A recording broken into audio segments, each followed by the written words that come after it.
So many people are looking to live happier, more stress-free lives. We provide interviews from mental health experts across various fields because we know finding quality information isn't always easy. Let's find more sanity together.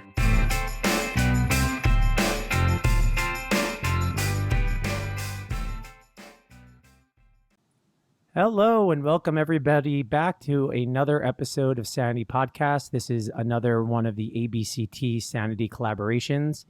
We have a very wonderful guest today, Shannon Blakey, Dr. Shannon Blakey. A quick introduction of her. She is a research clinical psychologist at RTI International, an independent nonprofit research institute dedicated to improving the human condition. That's a pretty big mission. Her research focuses on the prevention and treatment of mental health problems and suicide, especially among military and veteran populations. She has published over 80 journal articles and book chapters, and she leads and supports studies funded by the National Institutes of Health, U.S. Department of Defense, and U.S. Department of Health and Human Services, among other agencies. Shannon, welcome to the show. Hi, Jason. Thanks so much for having me. So today we're going to be talking about nonprofit mental health research careers, which is the career path that you had taken. So just to orient listeners to your perspective, I was hoping that you could introduce where you are in your career and maybe a bit about how you got here. I'd love to. Thanks. Yes. And I think it's important not only to show the path of how one can enter a nonprofit research setting, but also provide an idea of the lens through which my perspective is taking and the recommendations I'm making. But I completed a clinical science PhD program in clinical psychology in the Southeast. I went to UNC Chapel Hill and really enjoyed my training there. And through my doctoral training, it was understandably largely focused within a traditional university-based academic setting. But I did get some exposure to other domains, so to speak, like a VA medical center setting and to some degree academic medical center settings with collaborators or in clinical internship, for example. But I was pursuing a VA medical center clinical research career path. And then we all know that COVID threw a lot of things into the mix. And as part of that development, the funding landscape changed, people's values and priorities and opportunities changed. And so I was not really considering deviating from what had been prescribed, I guess, is more of a traditional set of career paths until that time. I'm really happy to have gotten to where I am in 2021 at the end of the year is when I came over to RTI International. So it's been a little over 2 years, and I'm excited to share my perspectives on that. Like you said, my research is primarily focused on PTSD, anxiety, depression, alcohol use in military and veteran populations. And it's been that way for a little while, but really excited to get to speak to the general aspects of conducting research in that setting, even outside of that focus area. So there's going to be a decent amount of people listening and saying, well, what's the difference between a research clinical psychologist and, I don't know if the opposite's not a non-research clinical psychologist, but just to make a simple distinction, how does your day-to-day look differently than maybe my day-to-day? Well, without knowing exactly what your day-to-day looks like, most of my day is involved in sitting at the computer, quite frankly. There's a lot of activity going on at a nonprofit research institute. And I think an important component that really shapes a lot of my answers is that it is truly multidisciplinary. Going through training, there had been talk about team science, about collaborating with professionals in other disciplines, but still, even at a university setting or a medical setting with applied practice happening, there was still a silo of we're all healthcare professionals. So even though it was really exciting to collaborate with social workers and psychiatrists and nurses and chaplains, for example, we were all focused on applied healthcare. And at somewhere like RTI, I get to collaborate with epidemiologists, social psychologists, people who are doing things like communication science and technology and statisticians, really specialized fields that are completely beyond anything I had exposure to. And so as a result, a lot of my day is being the voice of psychology or clinical psychology on some of the research projects that RTI has been contracted or received federal grant or cooperative agreement funding to pursue. So in terms of, I guess, specifics, there's some projects that are more close to home, traditional intervention or evaluation research. And so I really bring my training in clinical psychology to the table by helping with selecting assessment measures, training staff who are on the ground and conducting assessments if it has to do with something in the psychology range, whether it's clinical or cognitive performance. Might be translating the data that we get from measures between the technical, by which I mean scientific subject matter expert, the technical team, and statisticians or editors who assist with report writing or proposals. So that is what feels most close to the training, but there's a lot of other things like getting to mentor with a lowercase m, informal mentoring infused even though we're not a formal training program, junior staff, having calls with clients and collaborators and partners. So it's really, my calendar every day is very, very different. So there's a lot of group-based work, but also some individual activities that I'm spearheading along the way with regular check-ins internally and externally.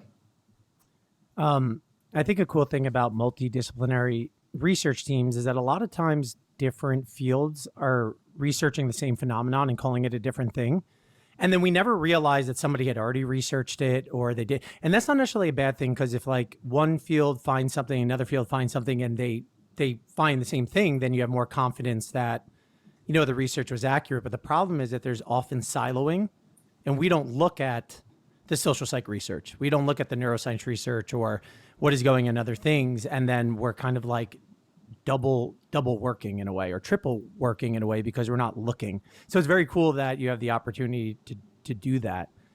When it comes to the amount of clinical work that you're doing, where you're like actually working with patients versus doing research, what would you say roughly is the breakdown for you, and what maybe people could expect if they do want to go into more of a research position? It's a fantastic question, and one that I get a lot when I talk with students or interns or early career folks who are considering shifting into this space. And something that definitely influences what my day looks like is that by being a nonprofit research institute and not an applied healthcare organization, I, as an employee in my current role, cannot be engaging in any clinical services through my role. Now, that doesn't mean that I don't get to do clinical activities. A lot of colleagues who are licensed in a discipline, so thinking specifically of my other clinical psychology colleagues here, can have the opportunity to do clinical work completely outside of our role. So not on our current job time or resources. That's, you know, truly on the side, like private practice.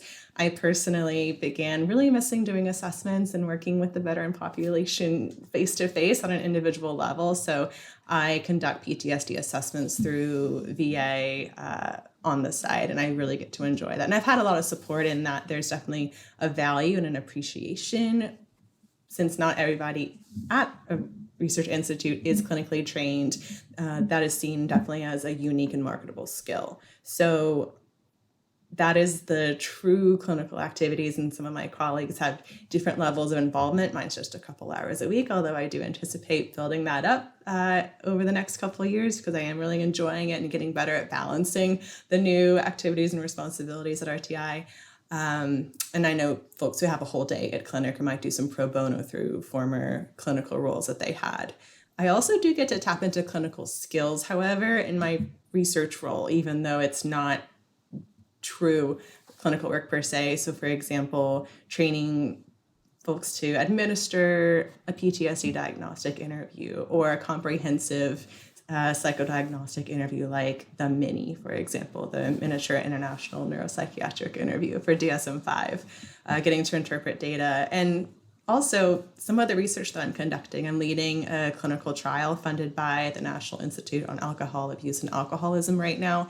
And although my team cannot be delivering the clinical services because, like I said, we're not a healthcare organization. We don't have, for example, an ED, an emergency department that I can walk someone to if there's a risk issue. We partner with organizations who can. And so I have a very close colleague that I've been working with for, I think, 7 or 8 years now, and they're a co-PI on that grant. And so I get to train the study therapist and adapt the treatment that we're going to be delivering and adapt the comparison condition. And so I definitely get to tap into some of those things like clinical intervention thinking, case conceptualization, training, even though it's not formal supervision from a risk management standpoint. I still get to draw from those skills, and it feels really rewarding.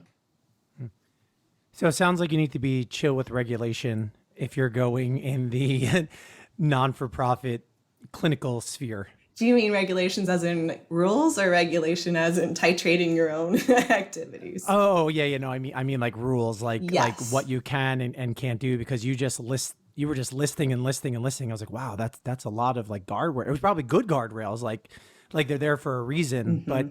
I would imagine you have to have the tolerance to learn it all, make sure that you're staying in it and thinking about it on a regular basis. Yes, unfortunately, I don't have to do that alone, not only just in terms of being able to reference policies, but um, the tension or the balance between specialty and silo, having so many people who are really good at specific things, but not making sure that the right hand doesn't know what the left hand is doing.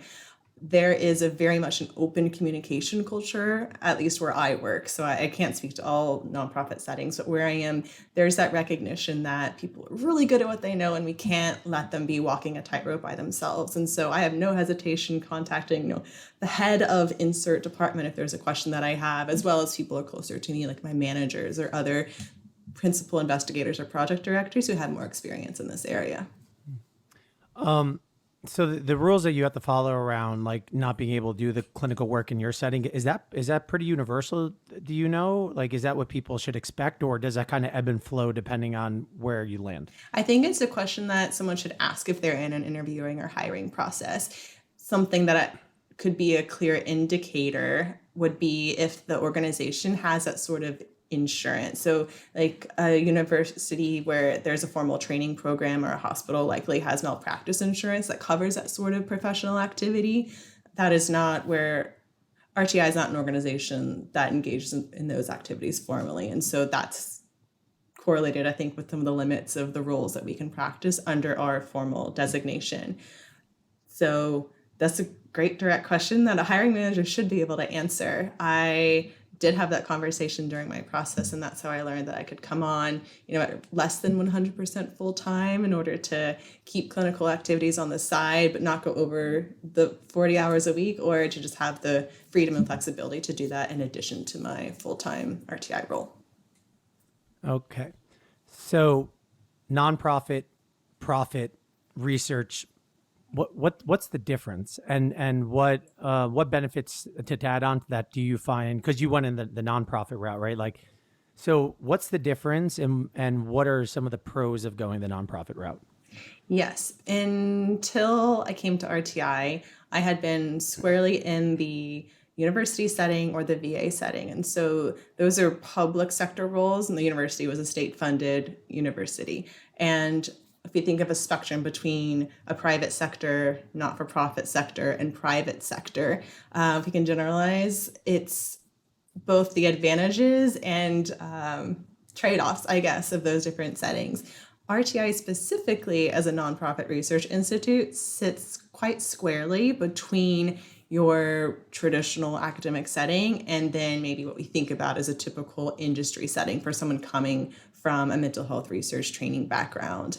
In that, there's a lot of things that feel familiar in terms of the opportunities as well as expectations. So we think of publish or perish or soft money sort of environments, but also the resources to which you have access, the support. For example, where I went to graduate school, there was one individual who was responsible and got to support the faculty in managing grants as well as proposals to get to that point. Somewhere like where I am, we have a whole team of support, people who are proposal manager, so trained in keeping the train going, which can be quite a stressful period as you're pulling all the materials together. Financial analysts who are responsible for helping you with a budget, not just one person, but a whole team of financial analysts. Subcontract specialists, contract negotiators who communicate with the client and make sure we're compliant with the rules, an editing team, which is amazing because even though I had gotten quite a reputation for being able to build an APA 7th edition compliant references list, there's a lot of other things to do when you're writing a proposal. So having a team who can help and just make sure that the organization is putting its best foot forward. So I see those as strengths that were not available, or at least opportunities and support systems that were not available in the public sector positions in which I had previously trained.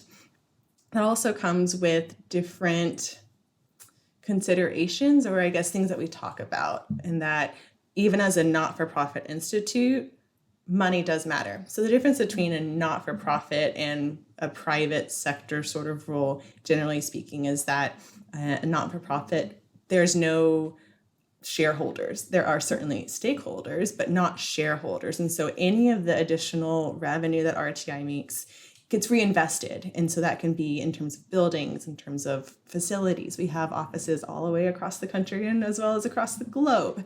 It's about professional development. And so being able to attend trainings or get support to go to a conference covered by RTI, those are how the funds are reinvested. And so there is still a sensitivity and a responsibility as someone who supports projects and leads projects has to make sure that we're being financially responsible for RTI, but also for appropriate judicious use of federal funding support that we receive. But it comes back into it. So there is more talk about money than I had experienced in my other roles, but it's for a purpose, is to help us keep doing our work. I guess another angle to look at it, why have both? Why have non-for-profit and profit? I think I'm not the best person to answer that question. I was attracted to RTI specifically, not necessarily because it was a nonprofit, but because of its mission to improve the human condition. I was really, really happy where I was in a VA setting, and the mission there is to serve veterans and their loved ones and caregivers. And so I found that mission, that professional mission I had really internalized and become to value, was very consistent with RTI's overall mission as a sub-application, I guess you could say, of what RTI does. So I was really attracted to the mission. Other factors certainly made it an attractive place to seek employment. But in terms of the value of not-for-profit institutes in general, I don't know. I think it's important to have independent institutes. That's what RTI is and other nonprofit research organizations they can think of. And really, it's not pursuing a specific outcome, but really just taking brilliant minds, resources to develop strong studies where you can make interpretations, but appropriate interpretations of data based on the limitations of the design, to advance policy more so than a specific area of research articles that is usually only accessed and directed towards a specific audience of other researchers. We're trying to change the world. That's a really big goal, but it's something that a place like RTI can do, or at least move the needle toward. Yeah, so maybe we're the perfect person to answer that question because, and listen, I don't do any of this, but I'm just speculating that if there's a profit component, part of your decision on what research you're doing and what your outcomes are, you need to keep monitoring the amount of profit that you're making, right? So you might curate. I think about like a pharma company and the medications that they're going to do. There's a lot more research in antidepressant, anti-anxiety medicine than antipsychotics because there's a lot more money in antidepressants and anti-anxiety meds. So I would imagine you are more unshackled from that because it's like, yeah, we need to get money, but we're not getting the money in order to make money. We're getting the money to do the research. And so we could do it in a place that could help people, regardless if it's going to be profitable. That reflection really resonates. That definitely maps onto how I experience it. Okay. And just so people, if they can't wrap their head on like a non-for-profit and a profit, like what are some institutes that would be considered a for-profit research institute? You mentioned one, pharma. I could probably, I'm trying to think of institutes that would be comparable to what we do. I was thinking when I was also on the job hunt, other ways to apply my clinical psychology skills. And there's in health tech, there's a lot of growth and development. And so I was thinking of that as an alternative private sector pursuit. In terms of a private sector that's also a research institute, there aren't some names that jump to mind right away. Okay. What are some of the different, particularly if you're getting a degree in like social work or clinical psychology, something in the clinical sphere, whether you're on the research side or not, what are some positions or jobs that people might be looking at joining a nonprofit research institute? I think a lot of opportunities open up. So I personally was enjoying the principal investigator, project director, PI/PD is often how it's written in acronym terms, track. I enjoy the process. Sometimes it's grueling and very painful as it was, of developing research questions and communicating the rationale and importance of an idea in order to get support to pursue it and to see it to execution and share the findings. And so I have continued on that general track, but in this new setting, there are other ways of, quote, doing research, which is a really fun opportunity. It can create some freedom without feeling like you're giving up or stepping away from the path that you're on, especially since there are a lot of personal and financial sacrifices that go with pursuing advanced training in applied mental health. So I think of what are all the other colleagues and team members that I do research with here doing. There's project management, there's proposal management, there's supporting projects, which I think is a really attractive way that some of my peers are looking at. We're really enjoying doing the studies, but not every aspect of being a principal investigator is fun or necessarily value added for some folks, given their values mix and what they're hoping they get out of it. And so being able to be a valued team member with contributions, but not necessarily leading projects by choice, or perhaps leading tasks within projects by choice, but not seeking the big capital D director role. There's also I know some folks who got really good at quantitative analysis and really enjoy doing the statistical aspects rather than some of the other aspects of research. And so there's definitely a home for folks trained in quantitative methods and advancements there. There's also tracks that go beyond doing research studies like management, business development, center directorship, and things like that, which also goes hand in hand with experience and time in the job, time in the role. But that's definitely a track. And so it's, for some people, really attractive to be able to step into more internal portfolio management rather than yet another study or yet another proposal to win and execute. Mm-hmm. Let's talk a little bit about money.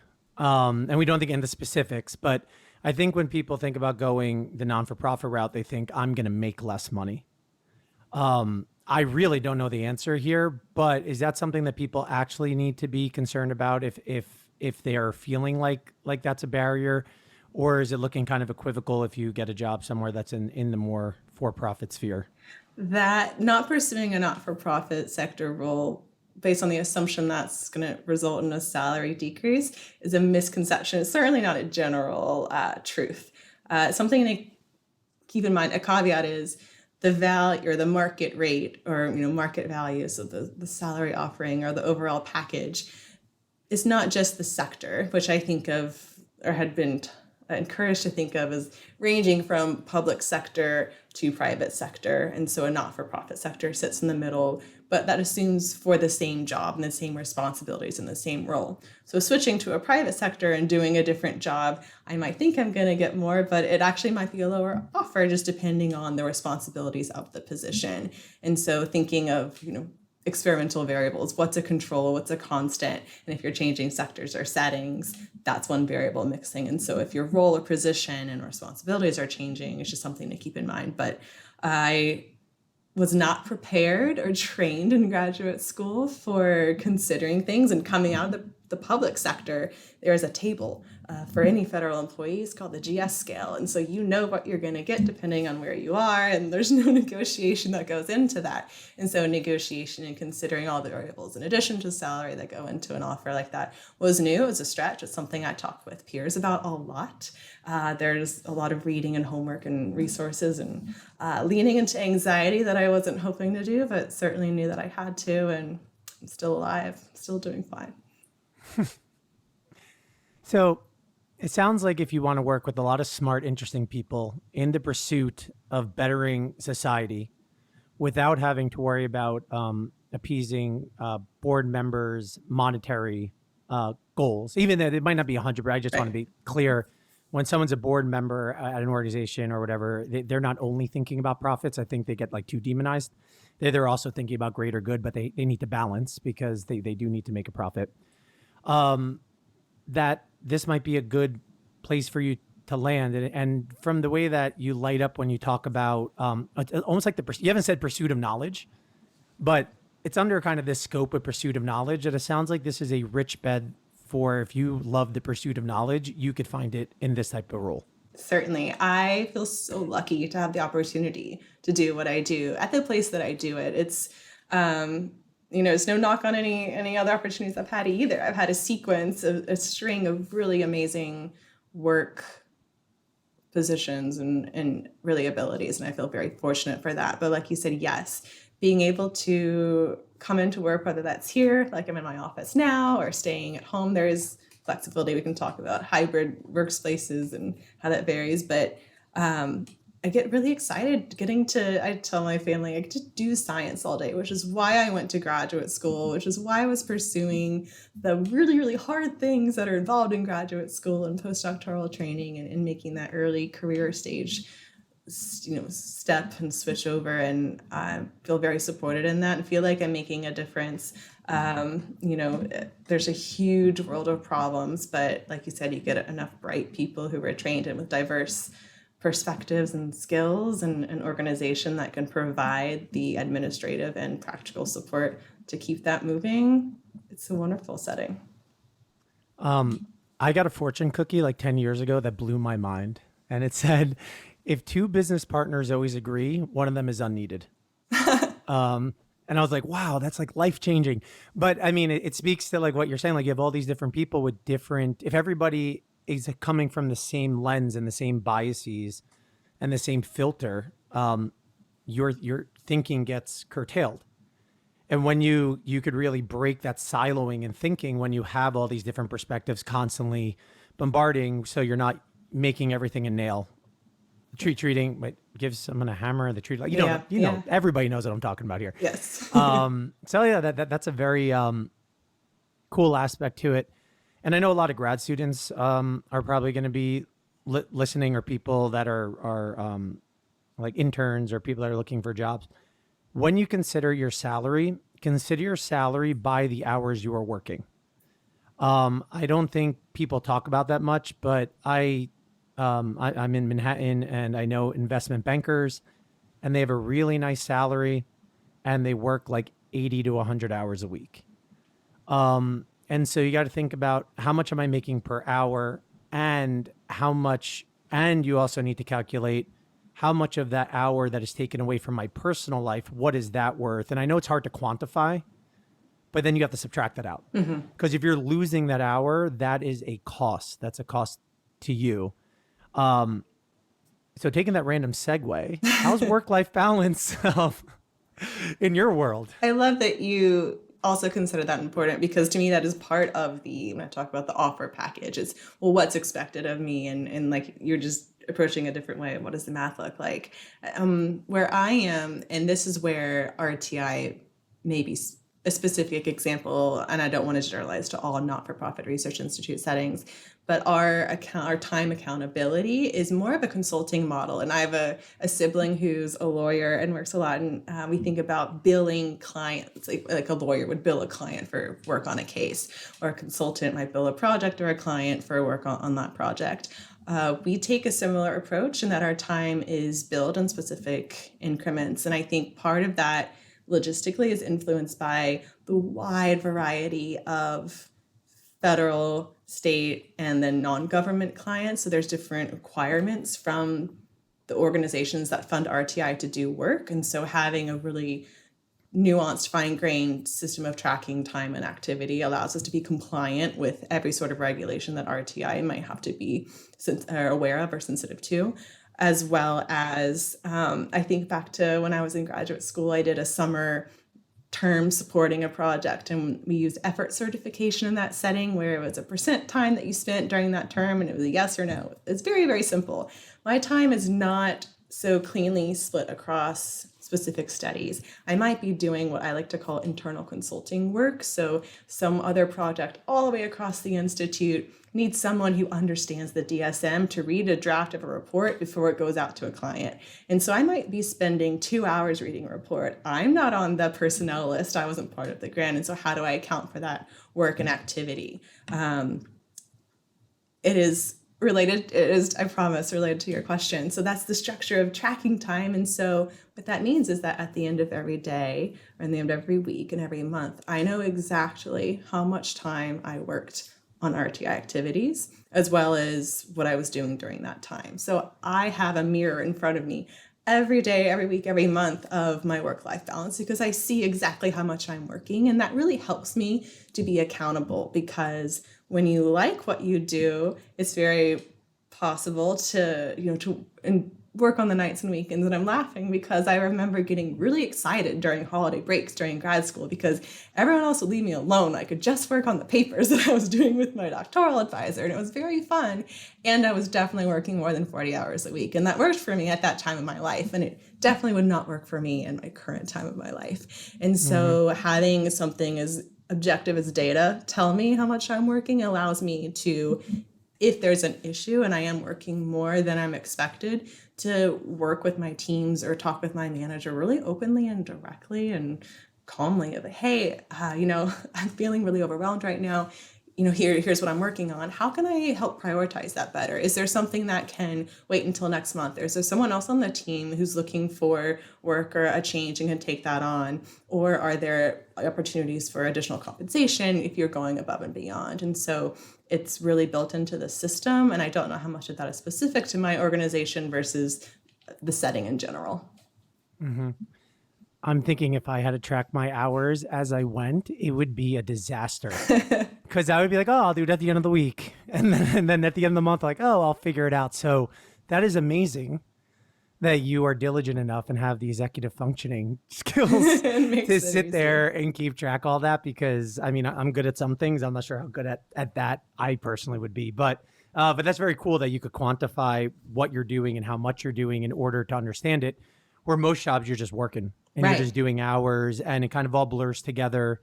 And you have some longer weeks and you have some shorter weeks and you work on some weekends and you don't really know what you did. And I think that is a trade-off, something that was a big contrast when I came into that sort of model of accounting for your time, as part of it might be confounded by going from a postdoc role to a quote real job. But I got work credit for reading articles, and learning was part of my responsibility previously, and then coming into a professional setting, that's not necessarily, it can be depending on how it's applied, but it's not necessarily an appropriate use of work time. And so it had me be sensitive to, wow, trade-offs. In other settings, I could sit and think and learn or not necessarily track as long as I got whatever the task was done by the end of the deadline or, taught showed up to teach the methods lab if I was doing a teaching assistant role. And I think that sometimes that allowed me to have fewer hours in a week, but it certainly involved more hours in a week relative. It's just different ways of going about it. And I think being really honest with oneself, if you're considering making a switch or you're evaluating your opportunities at a natural juncture point, like going from graduate school to internship to the next big thing, of what works for you, what do you care most about? And if you can't have everything, what would you prioritize? I really enjoy, even though I'm probably doing more work now than my previous settings in a single week or day, I do get flexibility over that, and I do get to see clearly I've done my job and I can rest really well knowing that I put in exactly what I was expected, or I went a little over because we had a project or a proposal going in, or it was a slower month, but I decided to go take a long weekend trip and take some PTO and enjoy myself. When I talk to grad students, because I very much remember being in this mindset all the way through, I think even through postdoc, that like so much of my world was getting the degree, getting the license and getting done. And when you've been in it, and number one, when you've been in school most of your life since you were 4 or 5 years old, that's like your mind. And I remember getting off of the academic calendar and it like now I think in January to January, but I always thought in like September, August to like, to like the summer. Anyway, like you spend a lot of time thinking about getting the degree, but now you're going to get to a point where thinking about school is a distant memory. Like I don't think about being a student. I don't think about being in grad school. And that might sound so foreign to you if you're a student right now. And when you get further along, to Shannon's point, is that there are a lot of other priorities in our life, whether it's our family, if you want, if you do have children, your children, hobbies, traveling. or other things that are productive that is not your job that you want to do, whether you're a writer or you're a musician or you build model bridges and compete in competitions. I don't know where that came from. Hypothetically. Hypothetically, if you, but not that I do this, I don't know where that hypothetical came from, or do a podcast. I do that. Just consider when you're thinking about your career path, fitting in those things, because over time, the balance between how much fervor you have behind your professional development, and not that it will disappear, but these other things do become very much a priority, and you need to consider that when you're deciding your career about how am I going to balance these things, and having a little bit of looking in the future and thinking about that. I know that's a little bit off topic, but I mean, would you generally agree with the sentiment, and what advice might you give people in considering just picking a job in general with work-life balance? I very much agree. I think it's so important. And I'm smiling because in graduate school, my identity was my profession, which at the time was student, but my identity was clinical psychology researcher. And it's not, I mean, it's not an all or nothing. There has been a shift in entering a professional setting. Some of that probably comes with age as well. And maybe, like you said, distance from the degree. I still very much love what I do and predominantly do identify with my work and what I do, but there's such a stronger need or value that I've placed, or recognition that I hold about the other parts of my life. Like you said, the people in my life that I care about, the pets in my life that I very much care about, hobbies, like you said, I love reading, and I used all my extra reading time on articles in graduate school and postdoc, and now I read books again, and that's just so lovely. Things like going on a walk. And so I also find that I benefit more from those breaks away from work and coming back to it. I don't know how I was immune to that before. I'm really lucky I got through graduate training without many breaks or needing them, but I definitely notice the benefit of them now. And so even if I could keep working out of energy or things to do on the weekends, by choosing not to, and sometimes that means forcing myself not to, and actually powering down my computer instead of just closing the lid to go to sleep, I'm much better for it on Monday, and I get really excited to come into work. And that's really important, because if you're good at what you do and you have an organization who's willing to support you in doing that, it's a lot nicer if you can get excited about it instead of dread it and get the Sunday scaries every week. One exercise that a lot of people do is say, if you're towards the end of your life and you're looking back, do you want to say that I was the best researcher, the best whatever executive, the best marketer? Or do you want to say I was the best friend, I was the best parent, I was the best partner, I was the best at helping people? What do you think is going to mean more to you then? And I don't think I think I've only had like a smidgen of people that answered like the work thing, and that's fine. There's nothing wrong with that. And there's nothing wrong if that's your values. But ask yourself that question, see what comes to mind, and maybe that's a nice way to check in on what your values are. All right. Back to the topic at hand. I think a stereotype about non-for-profit work is that it's always a fight to get money. And there's this like constant struggle of getting funded and stress about funding. And I think people that are coming from a university, particularly if it's a research funded, like my grad program wasn't big on research grants, but other ones are very much like yours. And there's always that stress around it. Do you find that stress? Even I know that you have a team that does it, but things go through a culture. Like if there's stress around funding, it's going to permeate the whole organization. Do you find that as much? And do you think globally that is as much of a concern as maybe people think it is? I think a few factors go into it. The size of the organization, so RTI, where I work, is large as opposed to a smaller organization where the experience of the funding environment and stressors that go with that might be different. I came from a more traditional academic medical center setting where people talk about publish or perish, or the soft money environment. And I will say that where I've chosen to take my next step is also a soft money environment, but by being so big and having such a wide portfolio of projects and diversified portfolio of funders and clients, there's always somewhere to turn if there's my personal workload gets light. There's a bunch of things I could do. And so I've not experienced it as soft. It feels like if you think like falling off the top of a tree for soft money, like there's all the limbs that I get hit before I get to the bottom and really am in some trouble. And that makes it exciting and also keeps it interesting. I'm not doing only the same thing every day. I think, though, that realistically in a research environment where you are depending on external funders, whether that's a federal agency or a state organization or foundations, then it's important to consider whether the pressures of winning work, winning proposals is something you want to continue. I have a lot of support in doing that, and I have a lot of ideas that I want to pursue and that I think are important and could advance the field and impact policy in people's lives. And so that trade-off is worth it to me. Not everyone enjoys writing proposals or dealing with the seasonal or cyclical stresses of writing a proposal or coming to the end of a project and making sure you have enough work to meet your responsibilities and expectations for time. So there is some cyclical nature and stress that feels a lot more like traditional academic or research settings. And part of that could be because, again, where I've chosen to go is neatly between more of an academic and industry setting. So that's a lot of the part that feels more like my training to date. Mm-hmm. And I mean, this process also is not just unique to the setting that you're in. Like I have friends in marketing and they're constantly pitching proposals while working on deals that they won.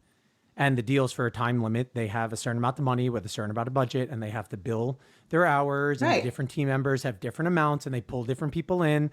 And then when this project's gonna be over, it's how do we get more money from or another sale from this company, or how do we get another company to film the thing? So you're gonna find this this model. I mean, outside of there, just to give people perspective that it's not a unique factor in this setting. We're going to take a pause here in a bit, and we're going to have another episode about like, what do you need to do to prepare to try and get to land one of these jobs? If you've been listening, you're like, yeah, this is exactly what I want to do. Before we jump there over to that episode, was there anything I didn't ask you about that you think is important to mention about this area of work? No, I think we covered it. I think just to reiterate that organizations, whether they're public or not-for-profit or private, they have their mission and their objective. And so we talked a lot about the fit of a setting like this. And so consistent with your advice, Jason, of what is, for you, the listener, what is your personal mission and what is your objective, and making sure you can really reconcile that with the setting you pursue. And two last really important questions. What pets do you have and what are their names? Oh, so three questions. And you said you like to read. Do you have a good book that's not psychology, like a fiction or nonfiction book that's not related to work that you recently enjoyed? Yes, I have two cats. Their names are Hemlock and Cedar, named after the trees that I saw hiking all the time when I was doing internship in Seattle, Washington. They came from the same litter we adopted, and they look nothing alike, which is always amusing. In terms of books, my favorite author, certainly in terms of fiction, I usually read nonfiction, but my favorite fiction author is Haruki Murakami, who's a Japanese writer. And I've reread a lot of books. I just recently reread Hard-Boiled Wonderland and the End of the World. It's a really different type of novel, but I really love it. So I would encourage that for something different. I also had an incredible opportunity to raft 16 days down the Grand Canyon on the Colorado River this past summer and fall. And so I just read a book called Brave the Wild River by Melissa Savini. I don't know how to pronounce the GN. I don't know if a letter is silent in there, but it's about the first botany expedition, which also happened to be the first two non-native women to make an expedition down the Colorado River. So I really enjoyed that. That's awesome. Cool. Well, go pick up these books. Check them out. Okay, we're going to take a pause here and we will be right back.